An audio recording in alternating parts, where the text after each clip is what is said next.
Good afternoon. I think the man on my left-hand side doesn't need any presentation, but let me start exactly there. Eddie Jones, head coach of the England National Rugby Union team. How much of those words say about the real you? Well, I love coaching, and I've got the honour to be able to coach England at the moment. England hasn't had a good time recently, so it's a great time to be coaching England. Now, we were gonna get into that later on, so perhaps leave it for that. But the Eddie Jones player, would you have called him up? Too small, mate. But he's supposed to be the best of competitors. Yeah, but now the game's just changed so much, and I think that's a fascinating thing of sport. You know, the body changes, but the game doesn't change, and you've got to find the right athletes to play the game now. It's like tennis, you know. 20 years ago, tennis, you had guys 5'8". I remember being out of Wimbledon seeing Rod Laver, you know, a little guy. Now, those guys don't play. They're all 6'4". They use big rackets. It's all about power, and rugby's the same. Rugby's evolving into a power repeat sport. You know, it used to be a skillful sport, but it's a power repeat sport. So you've got to find athletes that can repeat power and then have a little bit of skill. Was it fair or unfair that as an Australian you weren't an international? Definitely fair. He's a very good coach, Bob Dwyer. But is there something that Eddie Jones, the player, you brought into your coaching? Well, I think, you know, when you stop playing, the next best thing is to coach. And I was lucky enough, I was coached by I think one of the best coaches who's ever coached rugby, in Bob Dwyer, and I learned a lot from him. And I think the experience of failure also teaches you to be a bit more hungry. So, you know, I see players who've probably been very good players. I don't see that hunger in them when they coach, because they've touched the heights. And, you know, when you're involved in sport, when you start playing sport from an early age, you know, you want to be the best. And if you haven't been able to do it as a player, then the next option is to do it as a coach. So that is a source of motivation, the fact that, I mean, you used the word failure. It wasn't a failure, your career, but that you weren't at the top. Was that a source of motivation then as a coach? Definitely, and I want to coach the perfect game. You know, no one's ever coached the perfect game. So imagine playing a game of rugby where from the first minute to the 80th minute you're in control, completely in control. What's the result of the perfect game? Well, it can be 3-0. The scoreline's irrelevant, but just having control of the game. So that's the obsession for many of top elite coaches. It's to control what happens on the pitch, which is really, if you think about it, completely uncontrollable. So it's an impossible fight.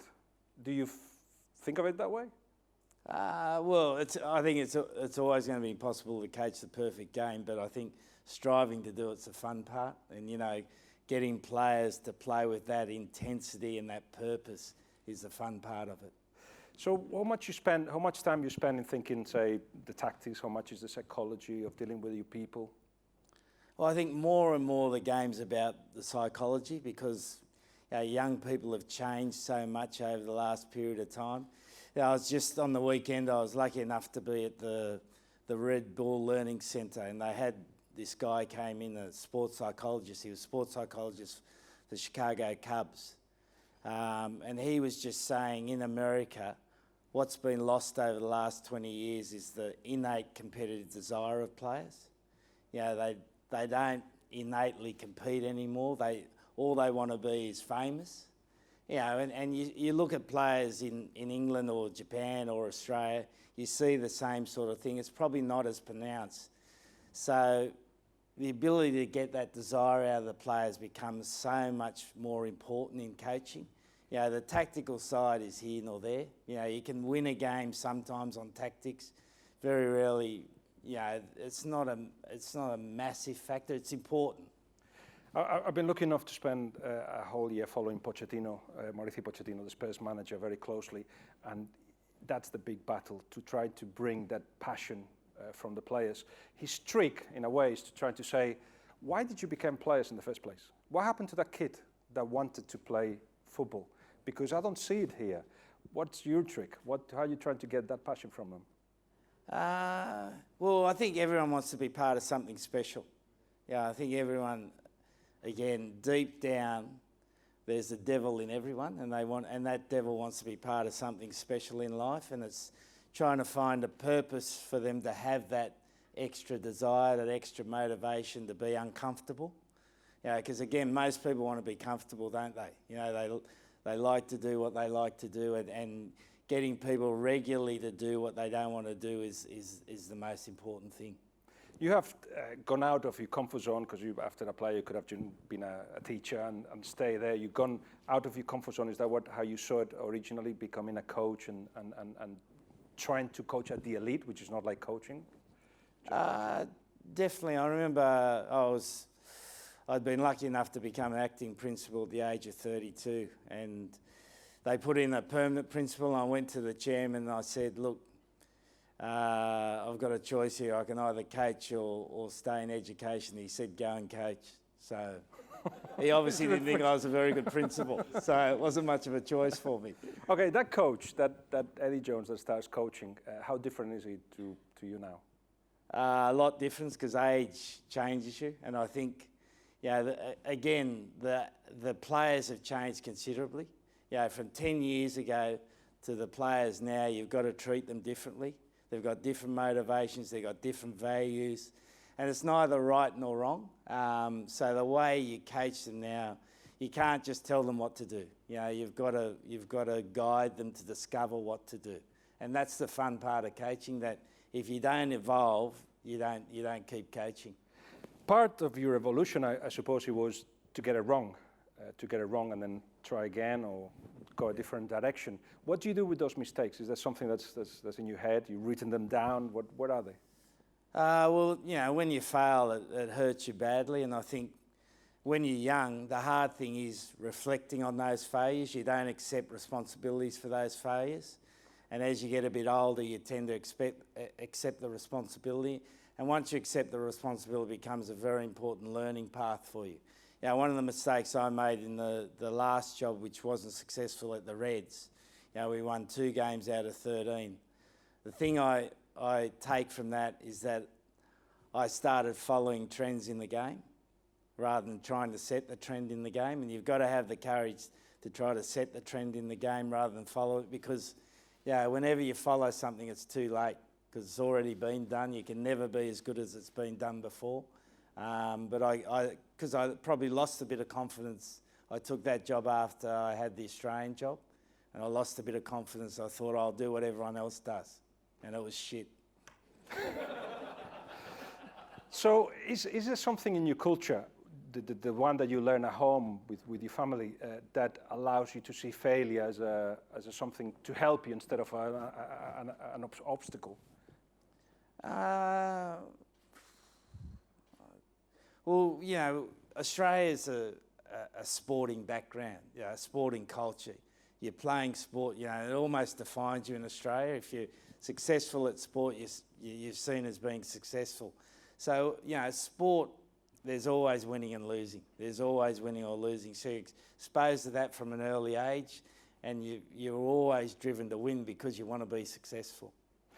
I'm asking that because it seems like, I don't know how you find the English mentality, fear is a massive factor here, where, as a football player at 16, you get told if you are good or bad as a player, or if you can be a professional or not, at 16, when you still haven't developed. So a lot of people approach that with fear, and fear stops people going out of that comfort zone. You found that with the English mentality, perhaps? I think you should be coaching. I think that's a great explanation. No, I think definitely England, there's definitely a fear of failure, definitely a fear of not doing what everyone's doing. Players like to get comfortable. They like to have a nice house. They like to drive a Range Rover. They like to do the same thing every day at training. And so to get them to have the courage to try to be different is the biggest trick. Encourage them to do that consistently, to be different. Don't be comfortable, be uncomfortable. So I guess when you have to come into the England national team, you have to make stamps of your authority and show that that's what you have to do. You have to come out of your comfort zone. So choosing the captain, perhaps behind that election, it was a bit of that. Yeah, well, I remember when we named Dylan Hartley as captain, the RFU got a stack of letters about this big. And one of the prominent public schools threatened to pull out of rugby because they thought, how can you put this lunatic in charge of the national team? And he's a lunatic, but he's a nice lunatic. And nice lunatics are good to run teams because he's got that earthiness about him. You know, he's a boy from Rotorua, was up to no good in Rotorua. And if you've been to Rotorua, there's not much to do there, so you got to find ways to be naughty. And then he left and came to England, battled his way at Worcester Academy, went through Saints Academy and became a national team player. So he knows the value of struggle. He knows the value of how hard he's had to work. And because he leads like that, it sets a great example for the rest of the team. And now there's at least 4 or 5 players that mimic his behaviour. And now we're starting to get a tipping point in the team where if you don't come to the England side and you don't give 100%, you don't give it all, then you're not going to be part of the team. We're not quite there yet, but we're getting there. Did you have the intuition that that's what English players need, that this is the culture here, a leader, whatever shape or form? Oh, well, there's probably 2 things. One, I think, you know, because I've coached in a number of different countries, I think one of the things you try to do when you come to a country is understand how society operates and historically what's worked and what hasn't worked. Yeah, and you're guessing a little bit, but for instance, in Japan, I got someone to do a thesis on the samurai culture for me because I wanted to understand what was the basis of how Japan ran their society. And, you know, 3 things came out: trust, hard work and discipline. So we made that the values of the team. And certainly the young people in Japan don't resonate with samurais, but those values are taught by their parents to them. So making that part of the team was quite easy. And when I came to England, you know, I was struck by the fact, you know, as an Australian, and we're not the most polite or the most contrite people in the world, how polite English people were. You know, they're very polite. People in England like to get on. They like to get on with it. And maybe it's because it's a small island, you know you're going to meet that person again. And the other thing was, watching the World Cup in 2015, just felt they just needed someone up the front leading the way, playing with a bit of aggression. And if there was a person like that, then more people will follow. And certainly Martin Johnson was a great example of that. You know, I don't think Martin Johnson used to give great speeches, but what he used to do is lead by example. And then people came with him. And Dylan's a bit the same. He's not the greatest player in the world, but he leads by example. People come with him. So you touched on something that perhaps helped you when you became England national coach, which was that you're foreign, so you see things differently. And it comes from, can we say, failure. Those things certainly easy the path? Definitely, I think so.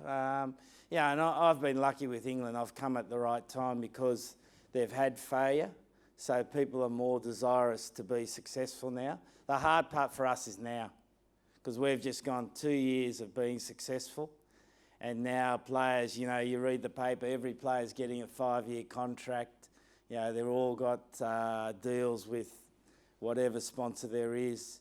You know, it's our ability now to make them want to work harder again, because the incentive for them is not there, because they're now even more successful. So the next challenge is the next 2 years. So, you know, the next 2 years I'll earn my money with the RFU. Because of course it won't be like, right, go on, work harder. Or even it won't be just pushing them harder. What else can you do to make sure that they come out of? Well, we need to make it exciting for them. We need to make it exciting. Again, they need to think they're doing something that's just more than playing rugby. It's got to be something that wants them to be uncomfortable. And the other part of that is we do it through selection. You know, as a national team, you can pick who you want, and if players aren't 100% committed, it doesn't matter who they are, whether they're the media darling or they're not, we won't pick them. So you make that make them interesting to them and exciting by great social gatherings where everybody enjoys being together, or by just creating a setup in which they know they're going to be learning, which is. We try to create a really strong learning environment in the team, and I think again, if you look back how young people learn now, it's completely different to how people learnt 20 or 30 years ago. So we've really changed the way we learn, and that means that we don't have old-fashioned team meetings where the coach gets up and makes a speech for 10 minutes. It's not like what's that movie that Al Pacino one? On any given Sunday. It's not like that anymore. People love it to be like that, but it's not like that anymore. So you chatted about how long now? We never have a meeting longer than 15 minutes, and we never have a meeting that has more than 3 points. And so when they walk out of those meetings, they understand those 3 points. There's been interaction between the players themselves and the players and the coaches. So there's a discussion about it, and it's harder. It's harder to do because people, when you create that sort of environment, people who normally wouldn't voice an opinion do. So you get creativity. Whenever you get creativity, you get conflict. And then it's about bringing things back onto the same page, making sure that when we walk out the room, everyone's clear on what we need to do. So you create this bubble, you put this wall so society doesn't get into it, not fully anyway. And going back to Pochettino, one of the things that he struggles with is that just before training, everybody looks at the watch, at the phone. It's like, what message would they have got just in that 5 minutes between putting the boots and going into training to actually need to be looking at the phone? Do you find that you have to deal with that as well, and how do you get them out of that? Well, one of the great things Dylan's done, he takes absolutely all credit for this. He started a rule when we're in our team meeting that no one's allowed to look at their phone. And it's just changed the way players communicate, because now they sit down and they can't just go to their Facebook. James Haskell can't put a new photo of him half naked on Instagram. They've got to communicate, and that's really changed the way the team operates. And we had a camp down in Brighton last year, I think it was, and we had a doctor, he's no longer with us, who was a mad Liverpool fan. Liverpool's playing in the Europa League. Who cares who wins the Europa League? But he did.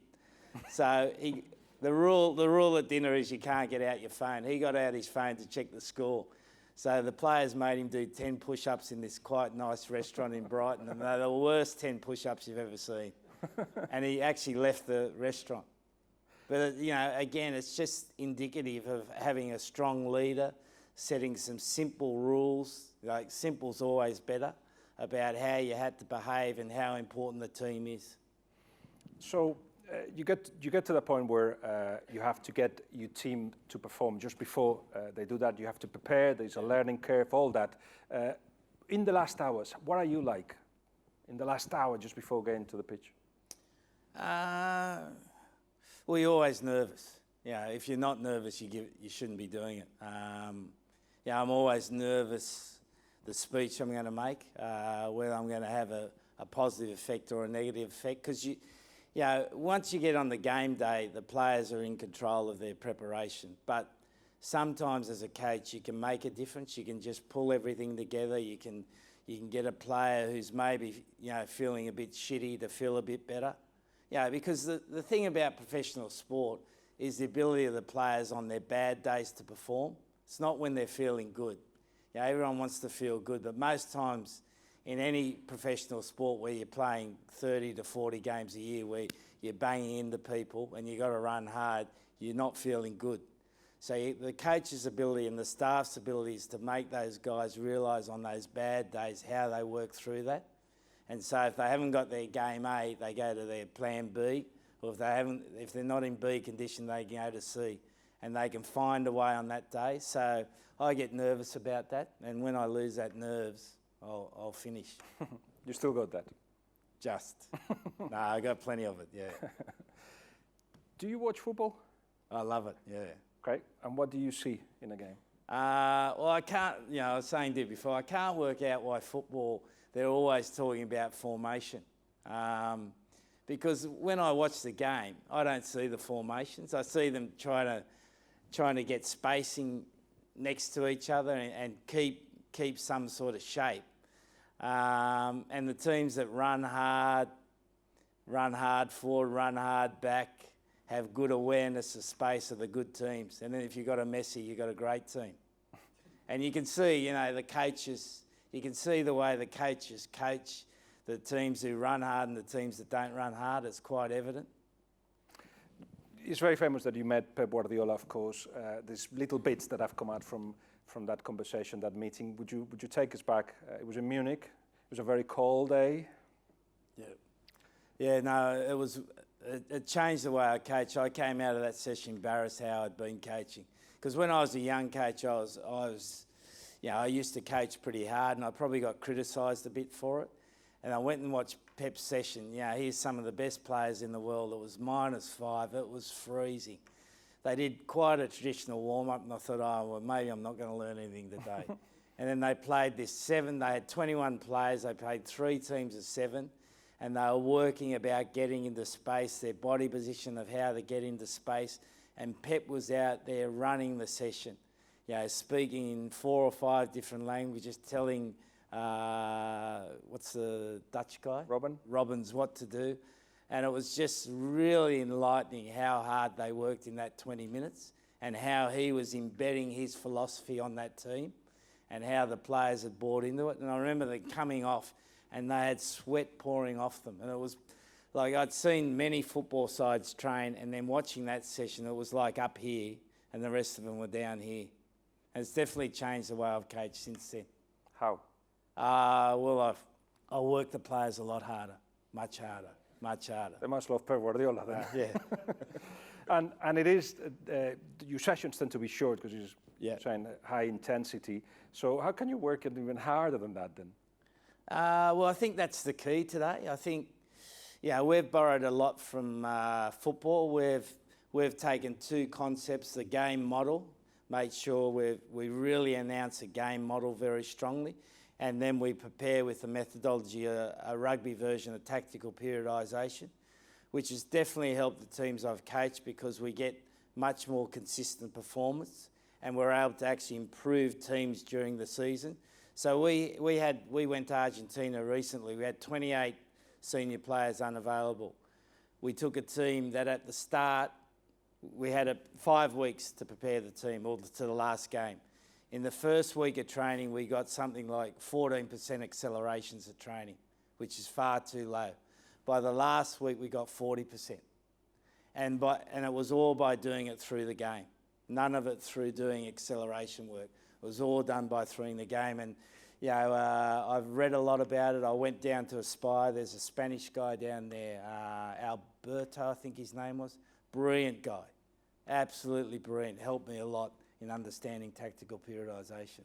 I met Pep Guardiola last week to talk about you, and at first he's like, we spoke a lot, but I cannot remember exactly what. It went away, and half an hour later came running and said, no, I remember.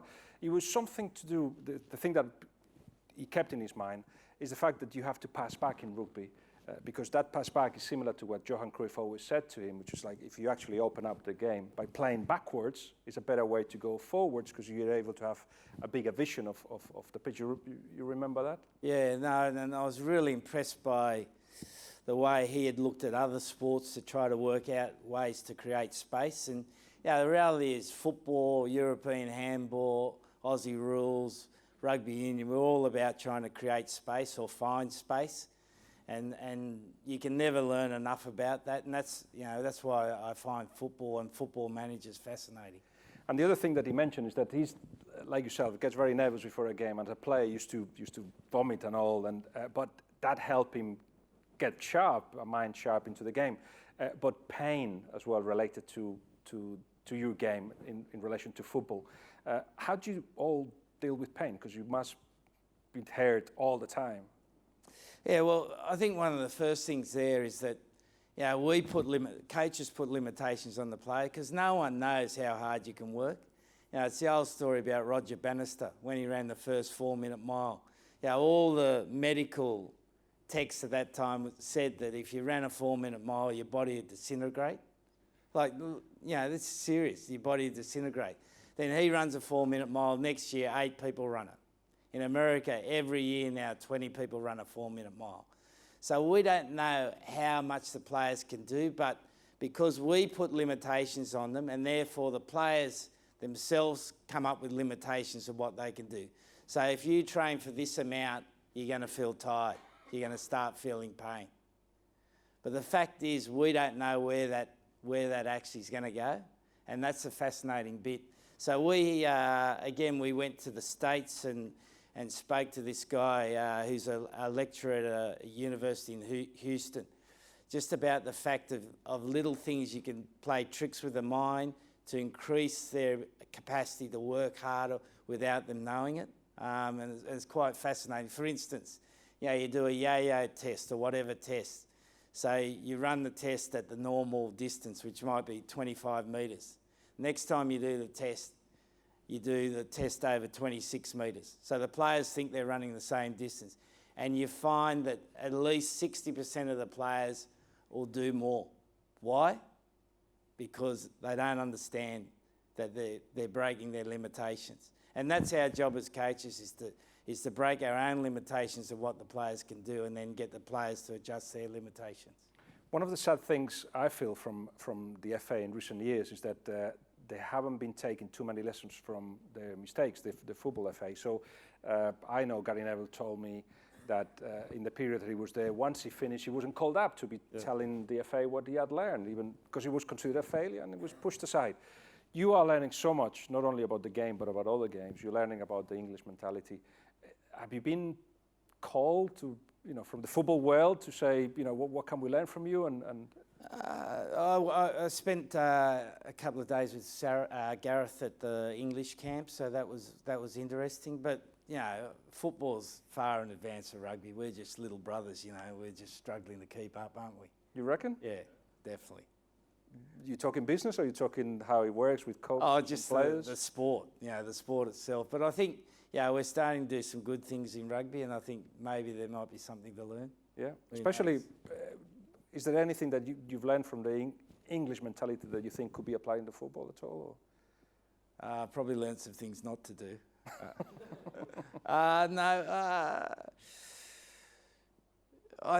We have similar problems because you look at the English football team. They've got big stars. They're all comfortable. They're huge in Premier League. What is their motivation to go through hurt, as you said, to play for their national team? Why should they push themselves to the national team? And we're lucky in rugby at this stage that the national team's still bigger than club rugby. So there's that innate motivation there. The trick is, how do you get those players to want to do more? Spain does it, Germany does it, so there's ways to do it, and that's the fascinating part. You discovered some things about the mentality of people and players, which perhaps we still don't have the full answer for. Is that where there's still the biggest learning curve in any sport, in rugby? How you can play with the mind of players? 100%. I think. I still think there's gaps in physical preparation. I still think we can prepare players better physically. Our game's changing, and I'm sure football's changing. You just, again, with my limited view, teams are playing a more pressured game, so they're pushing harder. So acceleration becomes a much more important physiological trait. So how can you improve acceleration? That's one thing that's being looked at, I think, very closely in rugby and I'm sure in football. And then with the length of the season, how do you keep churning the players out to give tough performances week in and week out? How do you keep working on them? That's where I think the psychological side comes into it much more. Football perhaps is moving towards if I go back to Pochettino, the idea of versatility, or Pep Guardiola as well. Teams just change formation during a game, and if you're able to do that, the quicker you get there, the better for you. Is rugby evolving that way as well? How do you picture rugby in 10, 15 years' time? 100%. One of the things that stifles us in rugby, we actually have to put a position on the players' back that coincides with their position. And we shouldn't have that. We should have the ability to have a player in any number and any positions. Like now we have three at the back, and we've got left fullback, centre fullback and right fullback. But we call them left wing, fullback and right wing. It's not right. We played with Japan, we played against Georgia. we played with 9 forwards and 6 backs. Because Georgia got, they eat Japanese for breakfast. They're all born with beards, Georgians. No Japanese has got a beard, which shows you the different level of testosterone. So we played with 9 forwards and we won the game. And no one even knew we did that. I can tell you, no one knew we did it. We played with 9 forwards and 6 backs, and that's the way rugby's going. To be flexible, adaptable, players to play different positions and being able to move. There's a legend that comes with you that you're hard to deal with. Perhaps at work you seem relaxed and happy, but do then players respect you, hate you, love you? What's the feeling from them? Well, I think you're always looking for a relationship where you have respect. It's not a relationship where you like to be liked. It's nice if you like. There's still players I coached way back in the first year that I still see regularly in Australia, but I think it's more out of respect. And there was a great story recently about Brady and Belichick. They've got one of the greatest sporting partnerships ever, but they've never had dinner together. It's a professional relationship built on respect. So respect's the most important thing. So you don't come out of your house like most of us do, hoping to be loved by everybody. You don't care about that. Only if my dog loves me, and my wife loves me most days. I'm happy. And so that's how they feel towards you, but how do you feel towards the players? Well, you have to hold yourself back from liking players. There's a few players I like. I like Haskell. I like the way he plays. He's been a bit of an outsider in England. He's played 70 caps and never been comfortable, but he's fought his way through. So you've got to hold that, because at the end of the day, you can never. The selection's the most important thing you've got to do, and the selection's got to be about assessing their performance, and you've got to be able to do that with a clear head. So what was the last time that you found the magic? You were talking about Pep Guardiola and seeing a training session. Apart from that one, the magic of discovering. Do you still feel that? And what was the last thing that... Yeah, no, it was on the weekend. I was, as I said, listening to this sports psychologist. He was just brilliant. This old guy, 69, hearing aids. He walks in, faded Lacoste shirt, jeans straight out of Arkansas, pair of white sneakers. So you got a picture now. Sat down. He looked like the most uninspiring guy, but then his ability to make sports psychology into a usable form was just absolutely outstanding. And he told the story of how he was involved in Chicago Cubs, and just one of the stories he told, just quickly. So they play 162 games a year. So their first meeting, the coach put down 162 balls, and then he put down another 19 balls at the end to signify the playoff games. He was just talking about the fact that he spoke to the squad and he said, look, you're not all going to be picked for the first game, but there's somewhere along this line that you're going to be an important part of our team. And the only important game we have to win is that last game. And I thought, again, just a nice visual way of putting a season down, and he was just absolutely brilliant. So he's got a book, Heads Up Baseball Part 2 by Ken Rizzo. So if you want to read about it, read about it. So absolutely fascinating. That's a bit of the magic of the profession, isn't it? To actually find things that then you can apply to. Going back to Pep Guardiola, I said his moment of where the light came into his head is when he was just in his room thinking of tactics and how to beat the team, and all of a sudden he found a way. This is the way. This is where we're gonna go. Have you got a moment like that? Something that brings you all forward? It makes the profession make sense. I can remember with Japan we played Wales, and we just got beaten 21-18. And I was so angry we got beaten, because Japan hadn't beaten the Tier 1 country. We made a simple mistake at the end of the game.